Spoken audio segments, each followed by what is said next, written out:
What is good, YouTube? My name is Aaron and I'm back here with the channel. Today we're doing an online money match review that I played earlier this week on TCG Arena. I've been kind of under the weather, haven't been able to get out to locals, so my friend was talking some smack, and we decided to challenge him. This is a money match for $20. We're doing E versus his Kaisa. This was not known prior who was playing what, so got to kind of plan it out prior. Yeah, and this is me, I think, kind of learning TCG Arena for the first time. I've gotten a little bit better with it since then, so I'm going to be a little bit slow with the mechanics a little early on, so my apologies for that. Going to get it up to 2x speed, and yeah. The Yi is one of the probably like the second, third best deck, first best deck in the format, like somewhere in the top three. Very strong leader ability. And Kaisa obviously is the other deck that is defined as like the Yi Kaisa format of set 1, so I think his decks are strong. I didn't adjust this list too much, it kind of got handed to me, and I just kind of wanted to like get a feel for it. This was one of my early games of the deck.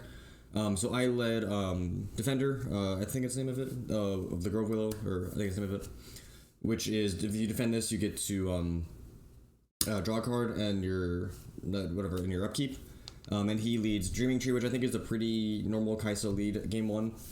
In hindsight, I think I would probably not lead Grove moving forward. I think you generally want to guarantee that you are going first when you play it. I don't think it's a bad game 1 lead, but I think there's maybe some matchups where it's a little unfavored, and when you're going second, you don't want to give your opponent that ability to set up and get that value before you're able to, because your deck doesn't have too much early interaction. So I think that's potentially a mistake in hindsight, but obviously this is like one of my first matches with the deck. I think the deck, I played against it a fair bit. It's relatively intuitive, so I wasn't super concerned with, oh, whatever, I'm playing for money. Like, I think it's still just, I'd say I'm like above average at card games, so I think I'm going to be okay in this position, considering the guy that I was talking smack. I feel like I'm better than him, so wasn't something I was super concerned with. So I go Poro up into the Dreaming Tree because I have obviously Hourglass and Discipline. So yeah, I think that's pretty reasonable, and then also like it makes it discourages him from getting as much value. I think probably not my favorite decision. I think Grove is probably fine either way. And then here, if I remember correctly, I think I had a friend that was watching my match, and after the game, he critiqued this decision where I play Hourglass on 2, or like on my 4-mana turn, and I think this is actually correct. I honestly pretty disagree with his argument. Like, I don't have anything to do for the next 2 turns, so if this Poro leaves the field and I'm unable to stick something, I'm in a really bad position. And we obviously have Discipline to protect it as well, so between the Dreaming Tree and the Draw 2 and like obviously my leader ability, like I'm going to get hopefully like 2 to 3 additional draws, and I can either draw something else to play next turn, or just like leave it on board and I'm cool either way, and then eventually I can like withdraw it, and then play like a big guy, and that's going to be like the primary protection for Hourglass. But like but between the amount of draws that I'm going to see over the course of the game, between obviously Wild Fae and Dreaming Tree and Discipline, like I don't need to be super conservative with this Hourglass. I'm actually pretty content with the decision in hindsight, because now I'm starting to build up my advantage. I'm gonna obviously have one, if not hopefully 2 points by the end of this. Have like whatever 6 cards to start on my next turn, and you just be in a pretty solid position overall. So I agree with I stand by this decision in hindsight. I think it was pretty solid, because now obviously we're gonna be able to play around a card like Falling Star. Because even if he like Falling Star double targets it, then it'll go back, but we'll have changed Discipline before and it'll still stay alive. And yeah, he can't just like lead Kaisa here and clear it. Like, we're in a pretty comfortable position overall. Like, obviously he gets a draw, but him deramping I think is very favorable for my position of just like wanting to play a game where I'm able to develop my runes. And him only doing that and letting my Poro stick on board is I think pretty comfortable for my top end heavy hand. So we are just kind of vibing. You can, because he doesn't have any cards, I think getting a double draw here is pretty reasonable. And we draw 2 good cards to draw another Poro and First Mate, which will obviously not be good right here, but in the near future it can be. And because he committed Kaisa to the other board and he's only on 6 next turn, we can pretty aggressively draw. Like, obviously be like Falling Stars, pops my guys, like that's fine. All Hourglass will have 1 on the start my next turn, and then I'm just going to lead either Wild Fae or Dead Bloom Predator into the original board. So I am honestly really happy with where the game is at. Obviously he has a lot of cards, but he doesn't have a lot of runes, and this is how I think as a Yi matchup you want to play the game, is you just want to maintain your rune advantage, because your card quality is very high, and it is not easy for them to trade like one for one. They have to trade like up 2 for 1, sometimes even 3 for 1. especially when they're low on runes, like their Hextech Rays and their Falling Stars and like their units that have to trade into like your Dead Blooms, which you're able to like gonna be able to drop turn after turn after turn. So I am very happy that he's on the low rune count. Even though the high card economy doesn't really matter to me. The longer the game goes, the more favored I think he is because of the runes. If he was at whatever 8 or 10, like probably 8 runes his turn, I'd be much more concerned with my position because I have to like develop into his board, and he has a lot of removal. But he doesn't have too many units in the back, and he's low on runes. So this Dead Bloom Predator that I'm gonna drop on Grove this turn is gonna perform really well for me, honestly. And you can choose Hourglass as well. You can also choose Wild Fey. I think you have a couple different options. I think if you want to be like kind of safe, I think you can just like Wild Fey into a Dreaming Tree. But I'm kind of curious what I do in hindsight here. I think you can play it slow here because again, like I want to play a longer game, and by de-ramping here, I am in like kind of a not a rough position, but like over the next 3 turns, like if you see I've got 2 phase, a Protector, and a Dead Bloom. If I'm de-ramping 1 to 2 every turn, I'm only going to be playing 1 action, which to be fair are all good actions and are kind of difficult for Zek to interact with, especially when he's on the rune count. But still, I think it can be a little sketchy. Like in this situation, if he is willing to take the rune risk of like Hextech Ray, I guess he goes down to 5. It's probably not like the worst for me, but I think maybe I should have played a little bit more conservative. Maybe just like played a Fey Folk and passed. But in this situation, because if I go Deadloom Predator and he doesn't do anything, then I'm probably going to Hourglass and just pass there. Probably swing up with Poro and be pretty content in that situation. But if he does do something that, like, even if he commits more runes to clearing the Deadloom Predator, I'm still obviously favored, but like I think it gets a little bit scarier, just because he has a lot of cards. But yeah, I think my initial thought of just like, as long as he's low on runes, I'm in a good position is probably correct. So this is, I think, a little bit aggressive, but it's probably okay.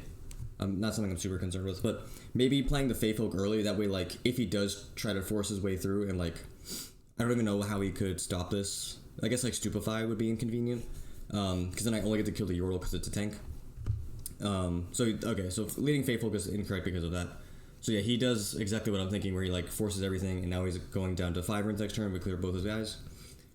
And then we get to still have Poro, and we're going to commit to Defender because we don't want to like let him just like recall and get free runes for nothing. And so yeah, I think this is correct in hindsight. I think I may have just had the oversight of having the Poro still, so I'm still gonna get the points, which I forget to add, but it'll come up at some point hopefully. And yeah, this is. Oh, I think this is. Should have a little more. My fault. So yeah, this is I think a good spot for me to be in. Obviously. We are at, I think, 3. I don't remember if I updated my points. And he's at 4. But again, he's on 5 runes, and this is just a really difficult position for Kai'Sa to be in, because even though you're getting, like, effectively 1 free power every turn, it's not enough to keep up with Deadloom Predators and Fey Folk and eventually a White Flame Protector when I'm trying to go for games. So, yeah, like, he can't go, like, Darius plus a guy into anything right now. He's in a pretty tough position, so I think he tanks for a little bit here. See if I can skip ahead. No, a little too far. So he goes, plays Kai'Sa, and I assume passes, yeah. So now we have 2 White Flame Protectors in our hand. Did I miss a point last turn? I may have. I don't remember entirely. And did I even get the draw? Wait, am I missing something? So sorry. White Flame. Okay, I do remember. My apologies. So yeah, I'll just kind of let this play out. So we're at whatever, 2 Fey Folk, 2 White Flame Protectors, then we've got Hourglass and Defy.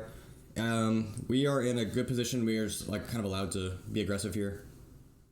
And yeah, I think Fey Folking into the Sentry, even if he goes like retreat, probably not my favorite outcome, but now that we're sticking a body on board that when it dies gets us more mana, so next turn we can go whatever, Fey Folk or like Protector plus First Mate if we want to, depending on how this develops. I think I should withdraw my Poro here, just to guarantee that I have another body on board, so I can have like a White Flame push next turn if I want it. Probably ideal, but I think it's probably like, this probably isn't bad. It's maybe a little greedy, because if he goes like Falling Star to clear Fey Folk, then he can kind of commit to swinging over the Poro, like Falling Star plus Darius, which he now has enough for. Maybe it gets a little rough, but he also goes back to like 5, which would be 7 next turn, so not my it's not like my least favorite outcome. And I chose not to hourglass here because I would like my Fey Folk to die so I can get the death rattle, or whatever they call it in this game. Sorry, a little congested still. Should be back to normal by tomorrow, and hopefully getting some more local content. I think I'm gonna do some more like generic meta discussions. If there's any like decks you want to hear my thoughts on, please feel free to let me know, because I'm kind of testing everything right now, and if there's anything specific that y'all are interested in, I would be interested in hearing that. So he goes, yeah, Darius Falling Star, which is pretty normal. He's up to 7, and yeah. Kind of surprised. I guess he has to do it this way, right? Yeah, so 8. Yeah, okay, so yeah, here I remember, like, he's like, oh shit, he forgets that Fey Folk is at 8. So he's just a bit of a potato. Because he can just, like I said, pop that and then swing with the Darius. So this is, like, one of the reasons why I was comfortable playing him for money in this type of environment. I just had a feeling he would make these types of mistakes, and I was rewarded, obviously. So I think this is strong for me. Clear Kaisa. Now we are in a favorable position. Oh, and yes, I remember how to play this game now. So we do here. I think playing Hourglass here is pretty normal. I probably would, just to make sure I have a board that sticks. And he's under low run restrictions, so even if he like Dariuses me, he has to go like Darius Cleave, and then that's an entire turn. And then I can just kind of like check it back with Hourglass on my turn, which I will. And then I can also just like White Flame Protector first mate to guarantee clear everything. So we're in a very, very, very favorable position. We're up to 6 now. Luckily, I remember it on time. And yeah, now we just have like Charm Draven. He's at 8. So I think I just maybe go like White Flame Protector and Charm the Draven. I think it's pretty reasonable. And then honestly, you can just like withdraw after. That way on your next turn, you can just swing up with both. I think it seems pretty safe. Yeah, so White Flame. Man, this is... I think both of the online simulators for this game are rather frustrating to deal with. I'm very spoiled by Dueling Book, which is the YGO simulator, which is ironically also browser and like third-party made, but it's very efficient for what we would like of it. So I choose a more aggressive route of Hourglass, and then Hourglass already up, sorry, but like sticking White Flame. Just putting it up, making it like even harder for him to swing with. I think I can just like withdraw both, and just have like whatever Defy to check whatever he tries to push with like a Cleave or whatever. But I think this is still pretty normal. Yeah, and like pretty like he has 8 runes, right? Like how is he gonna win this game? So very strong showing for me in the beginning. Kind of like what I was hoping for. So this was, again, a list that I was kind of handed, so we'll kind of like briefly look at the side. Anivia was just a literal filler card. I had a feeling he was playing Kaisa, so I didn't like put too much thought into like prepping for the mirror. But yeah, this Anivia slide is definitely something for the mirror. Sabotage is the 1-drop spell that looks at hand, so obviously good in this matchup. Unyielding Spirit. There's probably some arguments to... I mean, so the card is insanely broken. It's an orange 1 cost spell, 1 power. That says like negate or like prevent all damage this like if card damage a turn.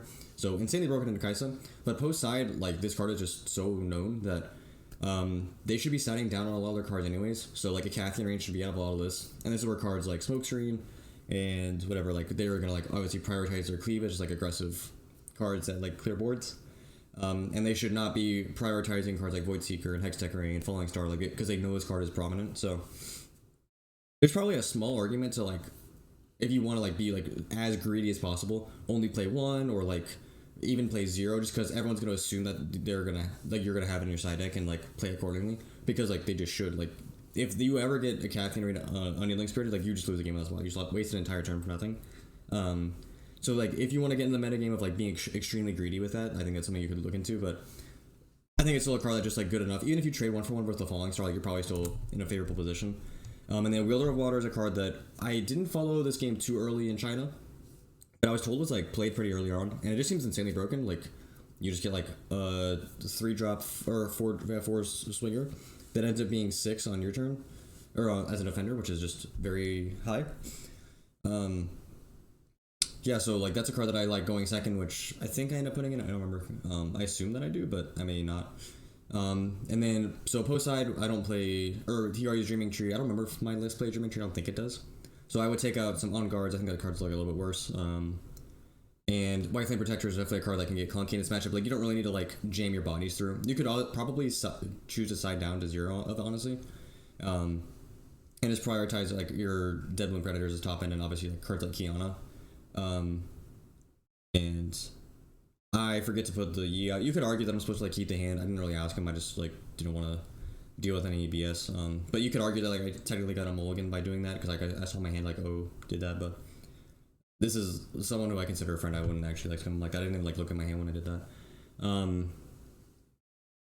Yeah, we look at solid hand of Find Your Center, Kiana, Fate Folk, and First Mate. First Mate's probably another card that I could have sided down on if I was like being super thoughtful with my siding patterns, but I think this card's just solid. And then I'll probably skip ahead to when we start. He was, I think, in the restroom. So we put Alter to Unity on the board, and he has Targon's Peak. I think both of these are not my favorite in their respective decks. I actually really dislike Alter Unity. If you want to be greedier, I would play the one that channels Rune, and I would only put that one in when I'm going first as the E player, just because you get a higher likelihood of you being the only one to resolve the effect, which is obviously very good. And Targon's Peak is like okay, but you kind of have to like build your deck around it. And I think cards like Void Seeker have kind of fallen out of favor. I've definitely seen more of like the top end cards being more favorable or favored. So that seems to be the trend. So we go Find Your Center first into Kiana this turn. He goes Kaisa Pass, which probably fine. I don't think there's too many punches. If he doesn't have any units, like you kind of need to develop. And this is me learning how to use the buffs in this game. I still don't know how to adjust the attack points of units. That's something I need to figure out how to do. So yeah, we have a fair amount going for us here, right? Like we've got a Kiana, we've got a buffs, we've got a pit rookie. We can what is the word? Ramp again if we need to with Find Your Center. And we've got 2 Fate Folk, which are just gonna provide a lot of pressure moving forward. And he's only at 1 this turn. He's obviously got 2 mana standing. I think you end up remembering. I don't really care enough to.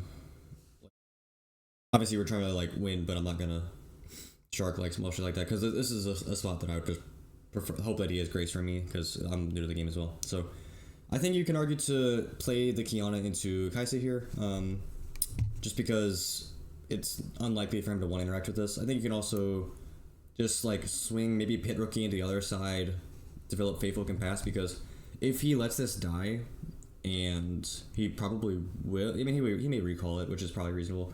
So the argument to swing to the other side is to prevent like the recall value. I think I actually in hindsight I don't know if I do, but I think I do like swinging to the other side, just playing Faithful and passing. Like I said, like obviously he's in like not a bad position in terms of runes, but by allowing him to recall, he's in even better position, and he also like obviously gets Kaisa back, which I'd prefer for him to not have in rotation. So yeah, my hand's also like good, not great. So just like playing maybe a slow game, just like developing bodies and forcing him to kind of apply the pressure to me when I think my deck performs better over the course of a longer game. Obviously, this is dependent on cards like Time Warp. If his list is playing any or multiple, that's where like the matchup is a little more his favored. Obviously, it depends on like the lead up to it, but that is the card that I think makes the matchup swingier than I would initially have anticipated. So he goes. Okay, so the argument for Kiana here is this obviously where he like Hextech Rays and burns a lot of stuff, which again, like I'm fine if he wants to go -2 to trade here. Like this is pretty okay with me. And now I just developed the Fate Folk, which is good. Like this card can test area, so and so. And you could argue for me to try and take a point here, but I think I like just value the bodies more because like obviously Darius can test on board, and I don't have anything to protect my Pit Rookie, so I'd rather just try and either go up together or like be able to swing in multitude if I need to, like send 8 at Darius next turn to be safe or something like that. So that is my lean currently with the situation. And yeah, we're in like a solid spot. Like the game's going long, we have top end in our hand, and we're kind of chilling. So play Darius over to Targon, so he gets the runes back at the end of the turn. And yeah, we're just kind of vibing. Obviously, we'd prefer maybe like a dead bloom in our hand, but all things considered, solid position. He obviously has a fair amount of cards, but again, behind on runes, which is the primary concern I have as the Kaisa player, is you want to be the aggressor, especially in this matchup, but you also can't really afford to use too much power to do so, because when I'm just dropping Dead Bloom Predators and Fey folks that are gonna like recur themselves, and or not like recur themselves, but like maintain their runes and cards, it's you're falling behind pretty quickly if you're paying power so often. And I kind of like this Draven card, but I think specifically for like the mirror, I think the Yi deck kind of contests units like this pretty well with the cards like Charm, and just inherently having like big bodies. Like this is like a 5 cost unit, right? Like if he ever swings with it, he may clear whatever my Poro next turn, but like I'm just gonna drop a Dead Bloom on the turn after, or like a Yi. I think it's a little scary for him. So yeah, he is committing very heavily into saving this Darius. He puts it up to 7, and I'm at 6. So I think I was supposed to swing with the Pit Rookie as well. This is, I think, a mistake on my part. I think I kind of overlooked like the 2 to give it the buff. So mistake on my part for sure. I think swinging with both makes the most sense, because Draven on its own can't contest both of them together, and obviously I'm losing the buff of both. But in terms of actual like value on the point, it is neutral. Like instead of 6+2 by leader ability, it is 6/2. And I don't really need to like rush my. I don't think I need to rush the game too much. Like he's now at this point, he's spent so many cards. Like if that Targon's with a Dreaming Town, he's able to maintain his card economy. Then it gets a little scary, right? Like he has 4 to 5, but now he's at 4 cards. He's gonna be on 6 runes, and I'm just like in a very favorable position because I have 11 and whatever. If I wanted to rush it down, I could, but I think I could just like kind of sit back and control the game, playing conservatively at this point. Like I've got way more cards, and my cards provide way more value than his at this point. So I'm thinking probably just having all these thoughts in real time, because I'm more familiar with the Yi deck now than when I did this, I think Monday or Tuesday. So we drop a Fey Folk, and I choose to on guard it, which makes it 8. Yeah, just I don't hate this. I think it's pretty reasonable. And then yeah, we get both points. So now we're starting to actually apply the pressure. Obviously, I wish I Pit Rookie instead of doing this originally, because I would have whatever Fey Folk plus Fey Folk on the board, but in a solid position. Yeah, so like if he commits Draven here, I can obviously like drop my 3rd Fey Folk onto him, or like obviously have a Yi as well. So we're in a solid position in terms of that. So he goes Hextech, clears my guy. Sure thing. But yeah, he's just got like, whatever. 5 runes, 2 cards. He swings here. And yeah, we're just gonna like let this die, right? Like who really cares? Oh, this is I think the spot where yeah, he forgets that he's at 8. So yeah, this is I think the spot where like the game is just like lost. Because Fey Folk is 8 obviously because of Yi, and he swings in with 7, which is, and we're not on call at this point, but we're kind of like in the chat, and I'm just like I'm at 8, and he effectively punts the game on the spot. I think this game is lost for him either way, just because like if say he like swings with both or whatever, or even if he just like leaves it sitting in the back, like I just like clear his other board, and the game's effective. Like I just like drop Fey Folk plus Pit Rookie attack, and then Charm. Obviously I draw a Charm for turn, but just like there are so many cards in this position that just like move the game on the spot. Like I can top deck Dead Bloom Predator, I can top deck whatever. Like there's just so many good cards.